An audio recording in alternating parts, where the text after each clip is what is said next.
मैं दुल्हन के जोड़े में ट्रेन की पटरियों पर भाग रही थी। मेरी आंखों में आंसू और दिल में डर था। मेरे भाई ने मुझे 50 लाख रुपए के बदले एक 65 साल के बूढ़े आदमी से शादी के लिए बेच दिया था। मेरा सपना एक अच्छे जीवन का था, लेकिन मेरे अपने ही खून ने मुझे एक सौदे में बदल दिया।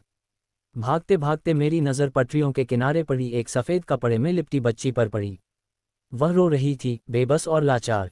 मैं रुक गई, उस बच्ची को गोद में उठाया और तेजी से पास आ रही ट्रेन में चढ़ गई। कृपया आगे बढ़ने से पहले चैनल को सब्सक्राइब करें और बेल आइकन दबाएं, जिससे कि हम आपको और भी अच्छी कहानियां सुना सकें। ट्रेन में बैठकर मैंने तय कर लिया था कि अब मैं वापस नहीं जाऊंगी। मेरे पास मेरी सहेली राधा का दिया हुआ मुंबई में उसके दोस्त का पता था। उसने कहा था कि वह मेरी मदद कर सकती है। मुंबई पहुंचते ही मैं उस पते पर पहुंची। दरवाजा एक युवती ने खोला। वह करीब 28-30 साल की थी, सादगी और आत्मविश्वास से भरी। उसने मेरा और बच्ची का स्वागत किया।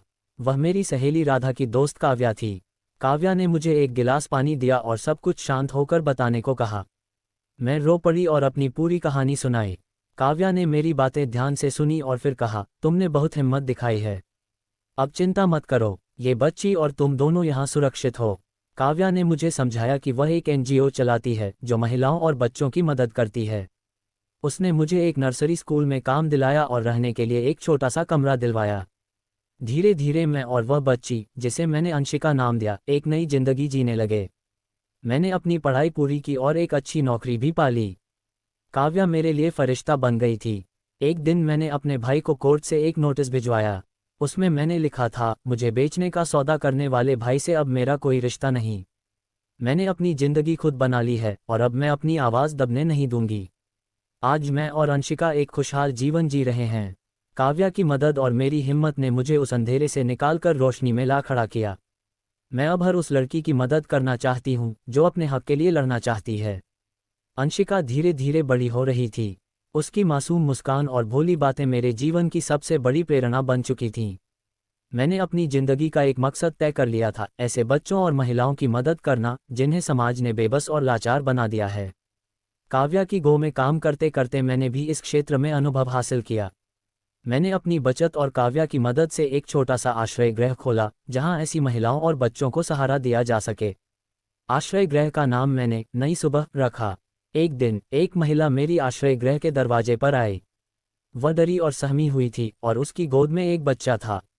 उसकी कहानी सुनकर मुझे अपने पुराने दिन याद आ गए। उसका पति उसे मारता पीटता था और घर से निकाल दिया था। मैंने उसे अंदर बुलाया, उसके लिए खाना लाया और कहा, यहाँ तुम्हें कोई डराने धमकाने वाला नहीं है। तुम और तुम्हारा बच्चा यहाँ सुरक्षित हो। नई सुबह में ऐसी कई कहानियाँ अब जुड़ने लगी थीं।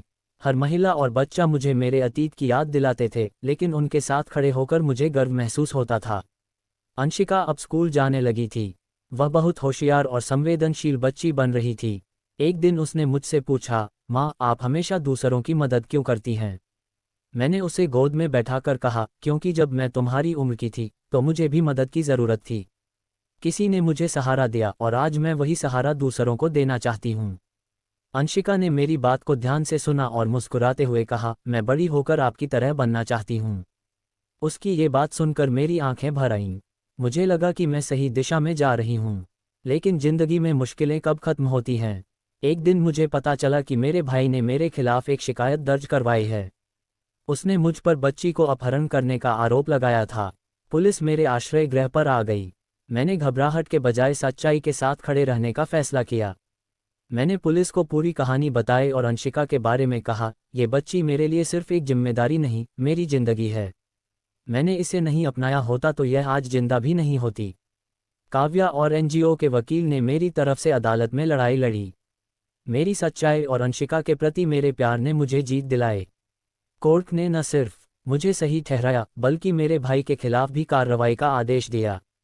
इस घटना ने मुझे और मजबूत बना दिया। नई सुबह अब और बड़ी हो चुकी थी।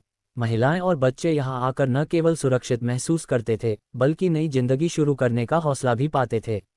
अंशिका ने जब पहली बार नई सुबह के मंच पर भाषण दिया तो उसने कहा, माँ ने मुझे सिर्फ पाला नहीं, मुझे सिखाया कि जिंदगी में हर मुश्किल का सामना किया जा सकता है। मैं आप सबके सामने खड़ी हूँ क्योंकि मेरी माँ ने हार मानने से इनकार कर दिया। उस दिन मुझे लगा, मेरा संघर्ष व्यर्थ नहीं गया। मेरी कहानी अब सिर्फ मेरी नहीं थी, बल्कि उन तमाम महिलाओं और बच्चों की थी जो अपनी जिंदगी में नई सुबह की तलाश कर रहे थे। अंशिका की बातें सुनकर मेरी आंखों में खुशी के आंसू आ गए।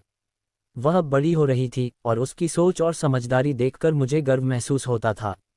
उसने मेरे संघर्ष को सिर्फ समझा नहीं, बल्कि उसे अपने जीवन का हिस्सा बना लिया था। नई सुबह अब एक बड़ा आंदोलन बन चुका था। देश भर से लोग हमारी संस्था से जुड़ने लगे थे। कई बड़े लोग, जिनमें वकील, डॉक्टर और सामाजिक कार्यकर्ता शामिल थे, हमारी मदद के लिए आगे आए। हमारी कहानी समाचार पत्रों और टीवी पर छपने लगी और धीरे धीरे नई सुबह पूरे देश में एक मिसाल बन गया। एक दिन मेरे भाई ने मुझसे संपर्क किया। वह जेल से रिहा हो चुका था और मुझसे माफ़ी मांगने आया था। उसकी हालत देखकर मुझे उससे नफरत नहीं, बल्कि दया महसूस हुई। उसने कहा, बहन, मैंने जो किया वह अक्षम्य है, लेकिन मैं सचमुच शर्मिंदा हूँ। मैं तुम्हें और तुम्हारे काम को देखकर समझ गया हूँ कि जिंदगी में सच्चाई और इंसानियत ही सबसे बड़ी दौलत है। मुझे माफ़ कर दो। मैंने गहरी सांस ली और कहा, माफ़ करना आसान नहीं है, लेकिन अगर तुम सचमुच बदल गए हो तो मुझे तुम्हें माफ़ करने में कोई आपत्ति नहीं। पर यह मत भूलना कि मैंने इस जिंदगी के लिए कितनी बड़ी कीमत चुकाई है। उस दिन मुझे एहसास हुआ कि माफ़ी सिर्फ दूसरों को नहीं, बल्कि खुद को भी सुकून देती है। अंशिका अब कॉलेज में थी। उसने सामाजिक कार्य को अपने करियर के रूप में चुना। वह नई सुबह के काम में पूरी तरह से जुड़ चुकी थी। वह बच्चों की शिक्षा पर काम करती थी और महिलाओं को उनके कानूनी अधिकारों के बारे में जागरूक करती थी। एक दिन अंशिका ने मुझसे कहा, माँ, मैं चाहती हूँ कि हम एक स्कूल भी खोलें जहाँ उन बच्चों को पढ़ाया जाए जिनके पास कोई सहारा नहीं। उसकी यह बात सुनकर मैंने उसकी योजना को समर्थन दिया। काव्या ने भी हमारा साथ दिया। हमने एक छोटा सा स्कूल खोला जिसका नाम रखा सपनों की उड़ान। ये स्कूल गरीब और बेसहारा बच्चों के लिए था। यहाँ न केवल शिक्षा दी जाती थी, बल्कि उन्हें उनके सपनों को पूरा करने का हौसला भी मिलता था। सपनों की उड़ान और नई सुबह अब एक साथ काम कर रहे थे। हमारे पास अब सैकड़ों महिलाएं और बच्चे आते थे और हर किसी की कहानी हमें ये सिखाती थी कि इंसान कितनी भी कठिनाई झेल ले, अगर उसके पास साहस और सही दिशा हो तो वह अपनी जिंदगी बदल सकता है। अंशिका ने मेरी कहानी को हर जगह सुनाना शुरू कर दिया था। वह कहती थी, मेरी माँ ने न केवल मुझे नई जिंदगी दी, बल्कि मुझे सिखाया कि दूसरों की जिंदगी बदलना सबसे बड़ा कर्म है। आज मेरी और अंशिका की कहानी सिर्फ हमारी नहीं रही, यह उन सभी लोगों की कहानी बन चुकी थी जो मुश्किलों से लड़कर अपनी पहचान बनाते हैं। मैं जानती हूँ कि मेरी जिंदगी का मकसद पूरा हो चुका है, क्योंकि मैंने अपने संघर्ष से न सिर्फ अपना भविष्य बनाया, बल्कि हजारों औरों का भी सहारा बनी। नई सुबह और सपनों की उड़ान अब सिर्फ संस्थाएं नहीं थीं, वे उम्मीद के प्रतीक बन चुकी थीं। और यही हमारी सबसे बड़ी जीत थी। समय बीतता गया और नई सुबह और सपनों की उड़ान ने पूरे देश में अपनी पहचान बना ली। अंशिका अब एक युवा लीडर बन चुकी थी। उसकी सोच और समर्पण ने हमारे मिशन को नई ऊंचाइयों तक पहुंचा दिया।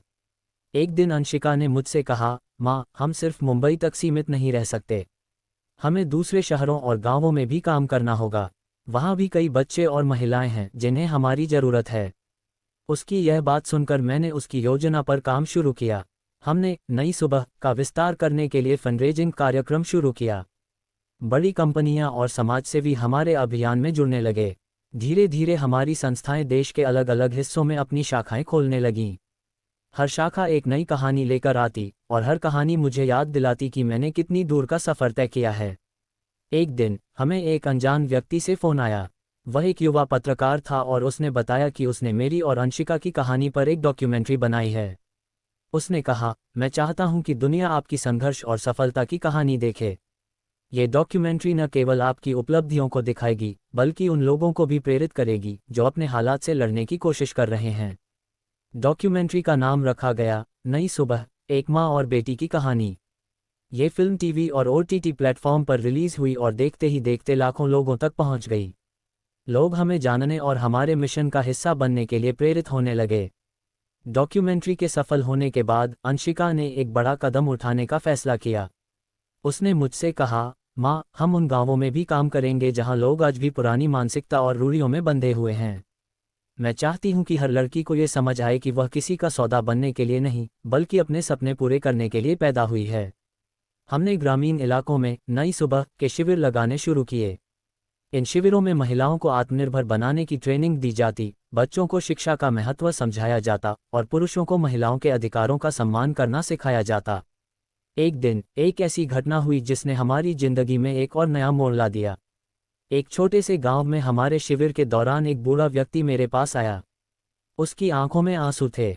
उसने कहा, आप मुझे पहचानती नहीं होंगी, लेकिन मैं वही व्यक्ति हूँ जिससे आपके भाई ने आपकी शादी तय की थी। ये सुनकर मैं सन्न रह गई। मैंने उसे ध्यान से देखा। वह कहने लगा, मुझे पता नहीं था कि मेरी वजह से आपकी जिंदगी में इतनी मुश्किलें आईं। लेकिन जब मैंने आपकी कहानी सुनी तो मुझे एहसास हुआ कि मैं कितना गलत था। मुझे माफ़ कर दीजिए। उसकी सच्ची माफ़ी ने मुझे हैरान कर दिया। मैंने उसे माफ़ कर दिया और कहा, आपकी माफ़ी से मेरे दिल का बोझ हल्का हुआ है। अब आप हमारे मिशन का हिस्सा बन सकते हैं और लोगों को सिखा सकते हैं कि कोई भी इंसान किसी और की जिंदगी का फैसला नहीं कर सकता। नई सुबह और सपनों की उड़ान सिर्फ एक संस्था नहीं, बल्कि एक क्रांति बन चुकी है। हजारों महिलाएं और बच्चे जो कभी अंधेरे में जी रहे थे, अब रोशनी में हैं। अंशिका ने हाल ही में एक अंतर्राष्ट्रीय मंच पर भाषण दिया, जहां उसने कहा, माँ ने मुझे सिखाया कि दुनिया बदलने के लिए आपको बहुत बड़ा नहीं, बस बहुत साहसी बनना है। उसके इन शब्दों ने मुझे याद दिलाया कि मेरी हिम्मत और संघर्ष ने सिर्फ मेरी नहीं, बल्कि हजारों लोगों की जिंदगी बदल दी। आज मैं गर्व से कह सकती हूँ कि मेरी बेटी अंशिका सिर्फ मेरी पहचान नहीं, बल्कि इस समाज के लिए एक नई सुबह की किरण है। कहानी यहाँ खत्म नहीं होती, क्योंकि नई सुबह हर दिन नई कहानियाँ लिखती जा रही है।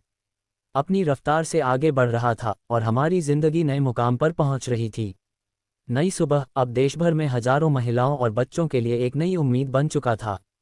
हमारी डॉक्यूमेंट्री ने अंतर्राष्ट्रीय स्तर पर पहचान बनाई थी। दुनिया भर के लोग हमारी संस्था का हिस्सा बनने और इसे सपोर्ट करने के लिए आगे आ रहे थे। अंशिका अब पूरी तरह नई सुबह और सपनों की उड़ान की जिम्मेदारी संभालने लगी थी। उसने शिक्षा के साथ साथ स्वास्थ्य और मानसिक स्वास्थ्य पर भी काम करना शुरू किया। उसने एक नई योजना पेश की, संपूर्ण जीवन, जिसमें ग्रामीण और शहरी क्षेत्रों में महिलाओं और बच्चों को शिक्षा, स्वास्थ्य और रोजगार से जुड़ी सुविधाएं एक ही जगह पर मिलें। इस पहल के तहत हमने कई संपूर्ण केंद्र खोले, जहां महिलाएं सिलाई, कढ़ाई, बेकिंग और अन्य स्वरोजगार के कौशल सीखती थीं। बच्चों के लिए फ्री कोचिंग क्लास और हेल्थ चेकअप कैंप्स भी लगाए गए। दिन अंशिका को एक बड़े अंतर्राष्ट्रीय सम्मेलन में बुलाया गया। उसने वहां महिलाओं के अधिकारों और बच्चों की शिक्षा पर भाषण दिया।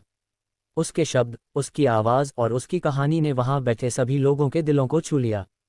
उसने कहा, माँ ने मुझे सिखाया कि डर से भागने के बजाय उसका सामना करना चाहिए। आज मैं जो कुछ भी हूँ, वह उनकी हिम्मत और उनके संघर्ष की वजह से हूँ।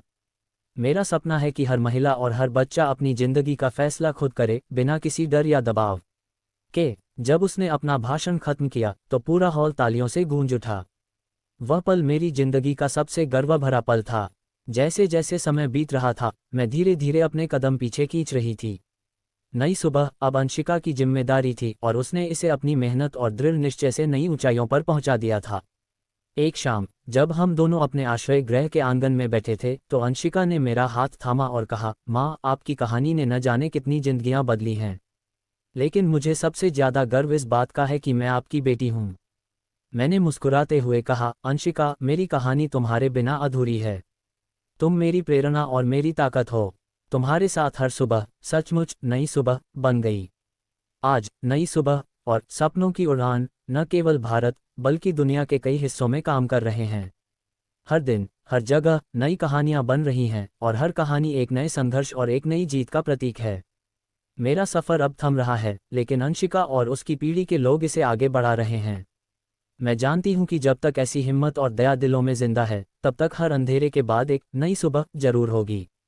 कहानी का अंत, लेकिन हर सुबह एक नई शुरुआत। Please subscribe the channel and click on the bell icon for new stories and thank you for watching.